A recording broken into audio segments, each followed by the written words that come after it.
I never, in all the years I've been doing this grand sport, remember so much anticipation and build-up to one match, not only in pro wrestling amongst our fans, but in the sports world. Malone never dreamed as a little kid being a basketball player. He dreamed of being a wrestler. I think the tag match involving Karl Malone and Dennis Rodman was one of the highlights of my career. I've got Phil Jackson calling me going, "Where's my guy at? Where's my guy at?" I'm going, "Rodman," and Phil Jackson keeps blowing up my phone. "You gotta go back." He goes, "I don't want to go back." All the lines were blurred. When you hit me with the diamond cutter, I said, "Thank God this is over."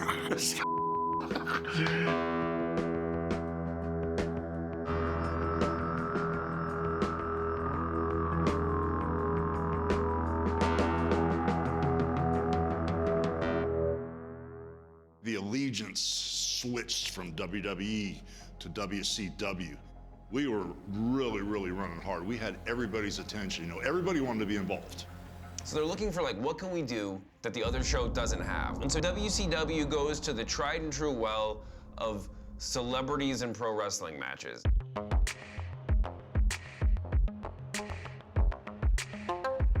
I just think it's something so special to take a celebrity that's really, really established and take them out of their element and just see the reaction of how they react and how the fans react to them. And a double clothesline. Little makes the cover 1-2. Way to go. 2 count. It's easy to laugh at some of these matches. You know, you can make fun of David Arquette or whoever for all you want, but this is a part of wrestling history going back to its very earliest days. You know, we had like world boxing champions would come referee wrestling matches just to like give wrestling that little sheen of significance in the sports landscape. And then to take those athletes and bring them into the world of sports entertainment, it gets a ton of media coverage. And I think the additional media coverage in and of itself is one of the reasons why the audience gets excited about it. Lawrence Taylor here's an invited guest of Diesel. Handshake. No, he's smiling. He's laughing at you, Bam Bam. Hey, wait a minute. Wait just a minute. What WCW did in '98 was, I think they kind of shocked everybody because they didn't go to the regular well of football players. They went to the pro basketball world and they got Karl Malone of the Utah Jazz and Dennis Rodman of the Chicago Bulls. He and Karl Malone are squaring off in the finals. The Bulls and the Jazz are, I guess, for the second year in a row. And they're both power forwards. They're guarding each other on every possession. Rodman is notoriously like pesky defender. His only job out there is to make Karl Malone's life a living hell. It's very organic, you know? I mean, these guys already hate each other. They just sort of end up having a match in WCW. Somehow it makes all the sense in the world.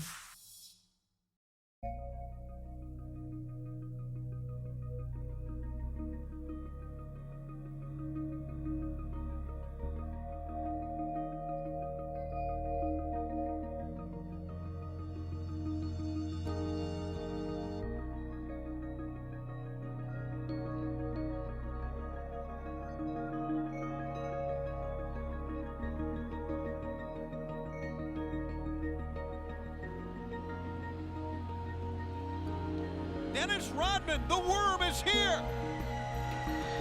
The opening moments of WCW Monday Nitro, Hulk Hogan, Dennis Rodman, together Eric Bischoff in tow, and 2 men who will form a gigantic tag team at the main event at Bash at the Beach.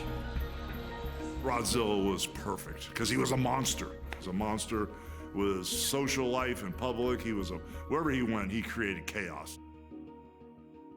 When Dennis and WCW first started working together, Dennis wanted a tour bus. So I thought, well, what the hell? It's not that big of a deal. We'll get him a tour bus for 4 or 5 days or a week. And it was towards the end of the night and after an event, and Dennis said, you know, I want to stop at a gentleman's club. And I thought, well, what the hell? You know, the night's over. If that's what he wants to do, you know, no problem. So there was a number of high-profile names in sports entertainment who were part of the crew, and we all went into the gentleman's club, and everybody had a great time, and it was starting to get late, and I'm looking around and going, okay, where's Dennis? You know, has anybody seen Dennis? Couldn't find Dennis. So went up to one of the security guys that were part of our team and said, hey, I haven't seen Dennis here for 45 minutes or an hour. Any idea where he is? Because we should probably wrap this up, get out of here. And he said, I think he's out on the bus. I went, all right, well, I'll go out on the bus and see what's going on. And not expecting anything. I thought maybe he's sleeping out on the bus or whatever, having a beer, Didn't know what to expect, and got out there, and there was a couple security guys, standing outside the bus, and they opened the door for me and said, you sure you want to go in there? And I went, yeah, why not? I know Dennis pretty well. We're cool. And I walked on that bus, and it was like a scene from Caligula. I mean, I went, oh, this is going to be a long tour. This is life. I like the way you think, though. I learned from you that bus last year, remember? Wow, tour bus, brother. I mean, it was like, it's like, because if you heard stories about, wrestlers back then in the 70s and 80s and 90s, they was just full-blown, just out of control. I mean, they would just sit there, party all day, party all night. And I think that's the reason why they liked me being in that situation, because they knew I could handle that. And for me to be involved with Bischoff and all those guys, man, that was just like icing on the cake for me. Because, living in Texas, Dallas, Texas, when they had the Von Erichs back in the day, that's all we watched was wrestling back then. It was like wrestling or Dallas Cowboys. That was it. That was it for us, the whole culture there. So wrestling, I watched it every Saturday, man, relentlessly. And I said, I had no problem doing that. And I always wanted to do it. I'm glad Bischoff asked me.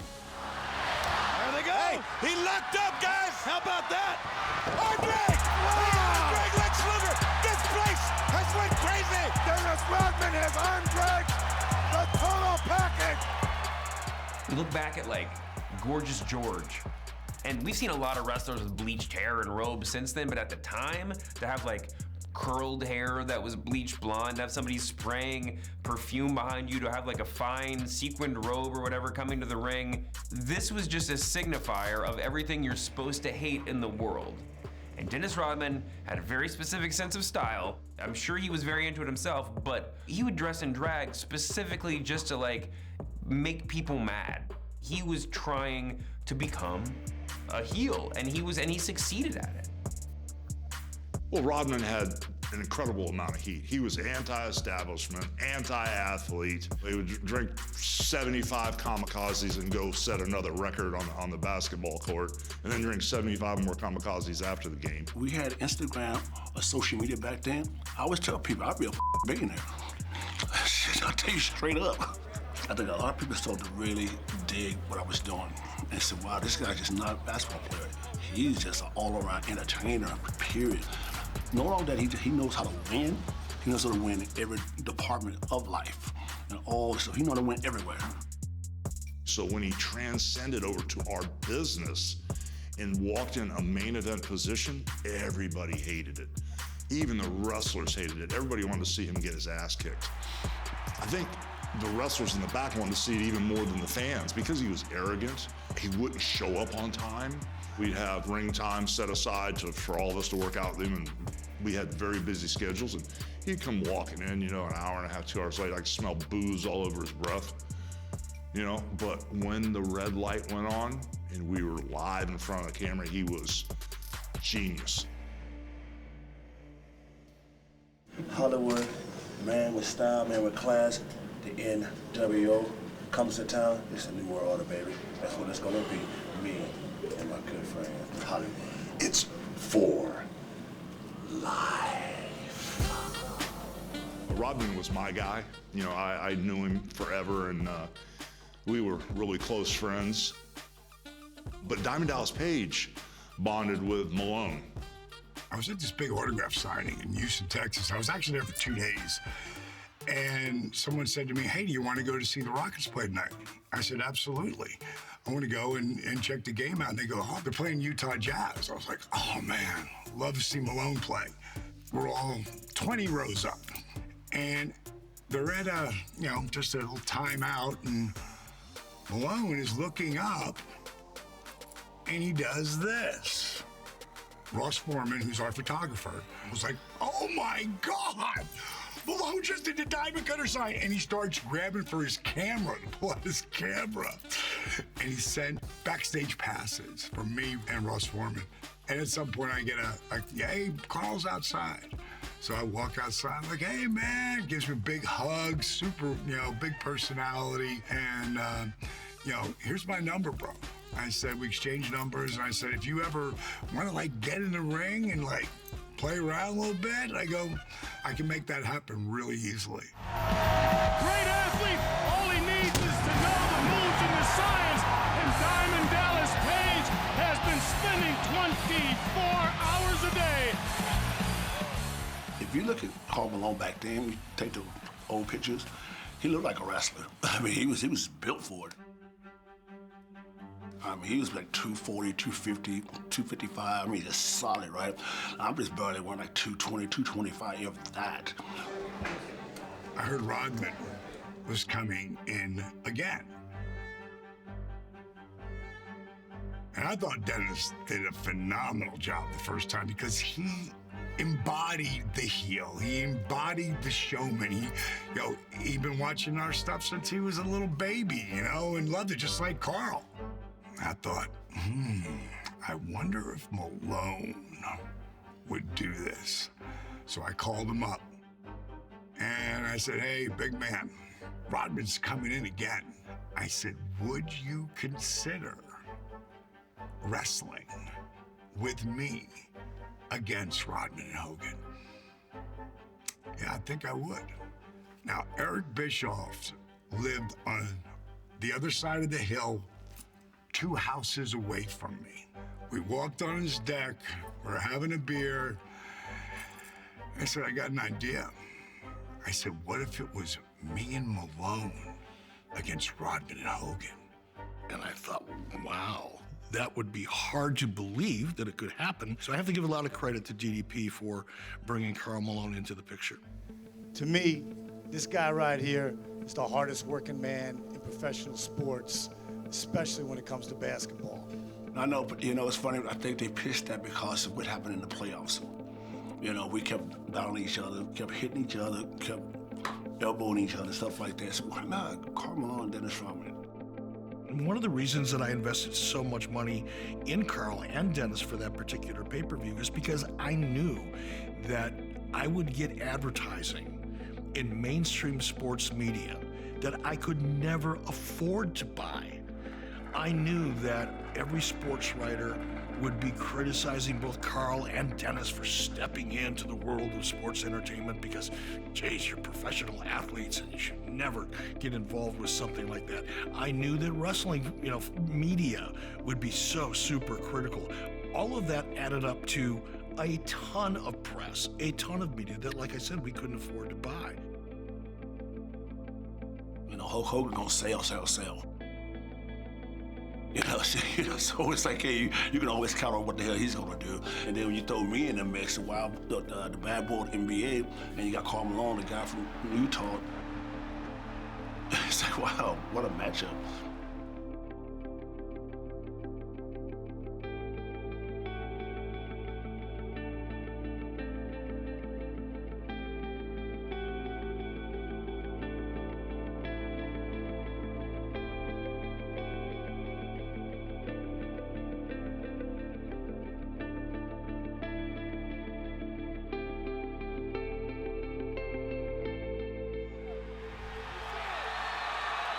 Man, there's nothing more important. Oh my goodness! That was Rodman!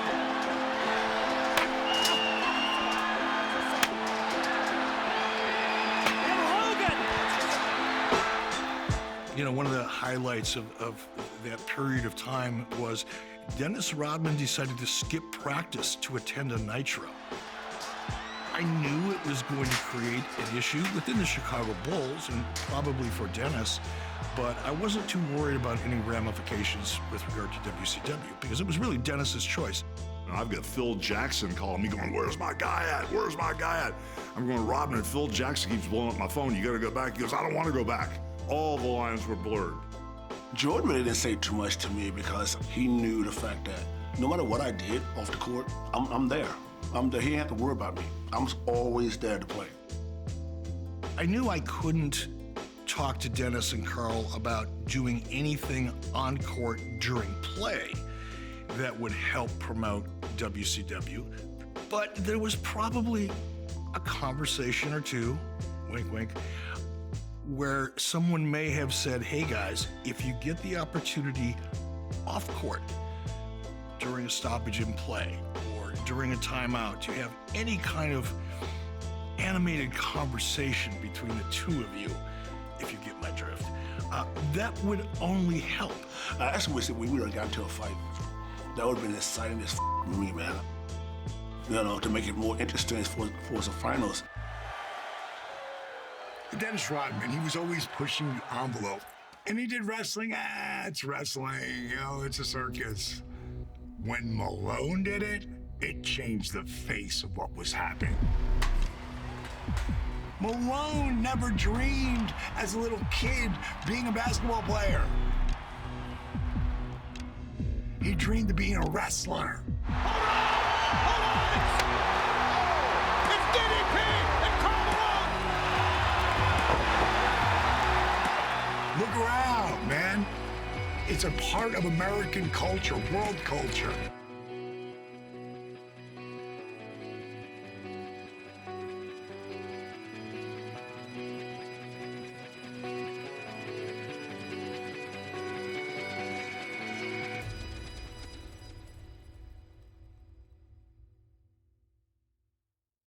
Didn't want to announce it. We were figuring out how we're going to do it. And then one day it hit me. I call Eric up and I go, bro, you know, I talked to Karl and he said, whether they win or lose, he's going to be on the Tonight Show. We're not shooting this angle on the wrestling show. We're shooting this angle on the Tonight Show, the world stage with Jay Leno in the middle. That was me, Hulk. So anyway, so we sitting there. I'm sitting there doing my interview. Hulk comes out. The next thing you know, here come DDP. They come this way, and started to just get real quick. I mean, I didn't even respect that. Is Malone a wimp? Did you just call Malone a wimp? I did. You called Dennis? I didn't hear Dennis. I did. I called Karl a lot more than a wimp on the court, brother. Really? A lot more. It comes to that point where me and Malone come through the wings, holding the chairs, throwing down the chairs, throwing up the Diamond Cutter sign. And, you know, Diamond Dallas Page had never really gotten his hands on me, so it was a perfect opportunity for Diamond Dallas Page to kick my butt, but I didn't realize he was going to do it for real. DDP said, he said, man, I got my one shot, man. Let me do this, man. Let me do it. So he did it, and it actually came out pretty good. That's real, man. Yeah, I know. Look at me like I'm lighting up, D. Yeah, the adrenaline was so high. Drew Carey, I'll never forget. Leno came up to me later and he goes, Drew Carey said, oh my God, was that real? Oh my God, that was intense. We better go. Come on. And we just getting out of here. We'll be right back. Right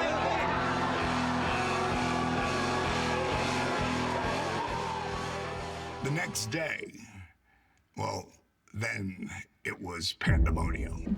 This year we're going to Bash of the Beach 98 in San Diego, and I think the entire sports world is awaiting this announcement. I've seen press conferences before, you know, when big things happen, This was like the Super Bowl. They were lined up everywhere. There's three things I wanted to do growing up as a kid. I wanted to be a state trooper, I wanted to fly jets, and I wanted to wrestle. I can't do those other two. The only thing I'm thinking about is just beating Rodzilla and that little sissy he got with him, Hulk Hogan. No one ever called him that, but I call him. He's a coward, a yellow-belly coward, and I'm looking forward to it. These two guys were two of the greatest athletes I've ever been with. Karl Malone had the most intense work ethic. When he told me he was going to do this, he wanted to really do it. Like, he didn't want to do it where he came in and just did one little thing and got out. Like, he came and trained with me at the power plant on and off for weeks. It was really uncomfortable working with Dennis in the very beginning in terms of training because you could never really tell if he was paying attention. When we were training together, and it was a limited amount of time to train with Dennis, partly because of his schedule and partly because Dennis just didn't like to prepare much. You could tell that he was picking it up, but he didn't have the same intensity that Karl Malone did. But game day for WCW, when the red light was on, he would shock you. Rodman had a good feel for what we actually did in the ring from day one, so it's nice to work with somebody that the physicality and the placement and the timing is already there. It's what we call them having it. Rodman had it, so did Karl Malone.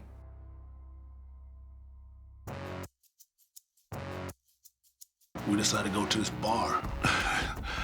And we all go to this bar, somewhere on the beach, stuff like that, drinking all night, all night. I remember that next day, I had to really reach really deep, man, to do this, but I was drunk, man. I was ooh.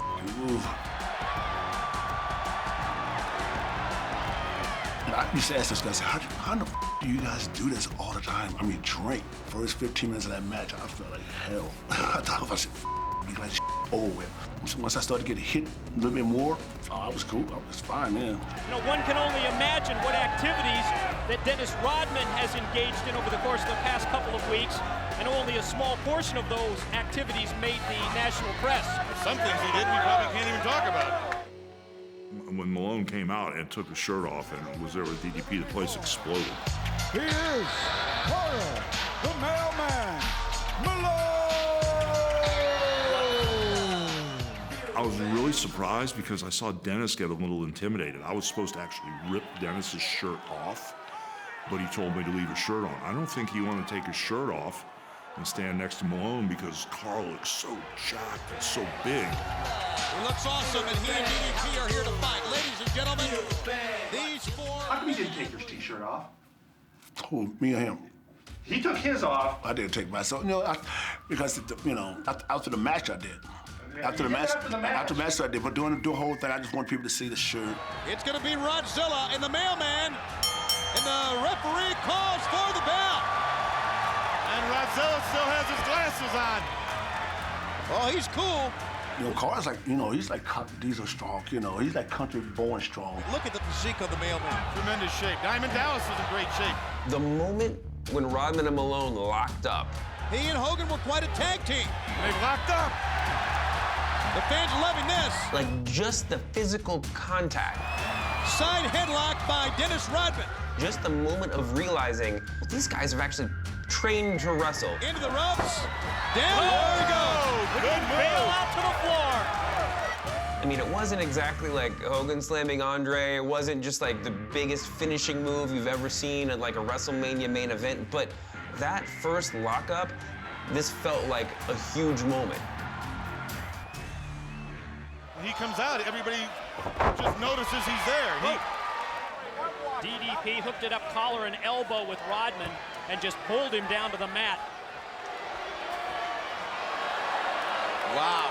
There's a class act. So you spit at DDP at one point. Was that something that you guys talked about? No, because DDP, DDP was like a little selfish for a minute.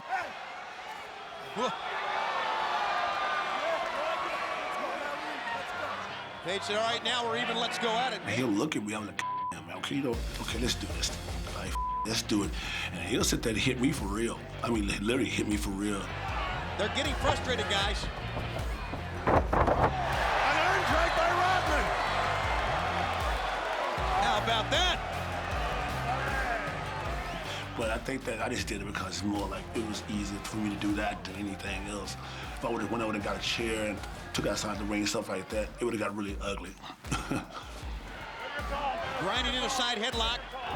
Rodman and look at DDP fight away. I thought he delivered in all the spots that we needed.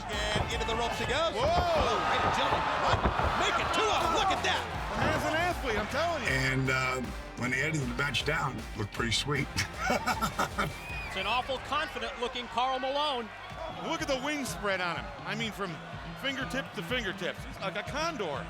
One of the things that really impressed me with Karl is What he lacked in in-ring experience and technical ability, he was able to make up for it just in sheer strength. For example, the body slam, Hulk Hogan. You go back and look at that. It looks like he was throwing a 50-pound bag of, horse feed around. How about that? Hey, Hollywood, how's a little stroll down memory lane? I've never been thrown around like that by any other man, even Andre.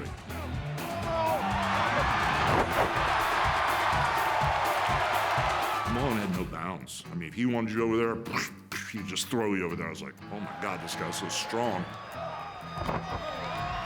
And when he got in the ring, he had a certain feeling of peace, where it was like I was in some mark that was grabbing, trying to lock up me, poking me in the eye, or stepping on my feet, or tripping over me. He was there.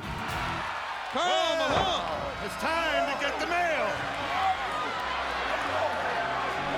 Malone jumps in, dares him to come out, and then runs him down. It's the fourth quarter, and the mailman's got the ball. Yes! That's what I want to see! What do you mean? Karl Malone was hitting it. He was knocking the out of me. It's such a hell, man. Watch out from behind. It is. Diamond cutter on Rodzilla. When he did that move, to be honest with you, I said, thank God this is over. When he hit me with the diamond cutter, I said, yeah, this is over. Disciple's in, though. The disciple is in. Oh, he wipes out DDP. Hogan covers 1, 2, 3. Hogan and Rodman win. I just love the fact that they gave us an opportunity to be there, and an opportunity for people to actually see us actually wrestle against each other.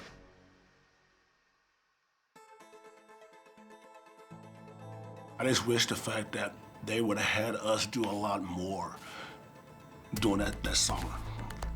Me and Karl Malone. I wish they would have had us doing some really, really cool, interesting things with, Diamond Page and Hulk Hogan, or even Randy Savage, or all the guys that was back in the day. I wish they would have had me and Karl doing a whole lot of things. Even have me and Karl just do like a whole match by ourselves. When I look at all of the pieces, two high-profile athletes at the very peak of their careers, coming off the playoffs, stepping into the ring with Hulk Hogan, who was and probably still is one of the most recognized names in sports entertainment in the last 30 years. That was something that I think had never happened before and will probably never happen again. It was an amazing accomplishment, and it's one that it may not be the most successful thing I've ever done in this industry, but in many ways, it's one that I'm most proud of. Throws him into the foot of Hollywood Hogan. When I look back at it now, it was just so special. And when I watch the tape, I just catch myself grinning from ear to ear like an idiot because we pulled it off. And you can see his face. He's enjoying this. We talked about the second, third win that basketball players, the remarkable athletes will get. And now he's smiling. I think that looking back at celebrities who've been bothered, we've had a ton. We've got a wing for the Celebrities Hall of Fame. Karl Malone needs to be in that wing. Bang. Final thoughts. That's the only time Karl beat me. No finals. We got the ring, he didn't. So he kicked my ass in the ring, that's okay. That's okay. That's a story.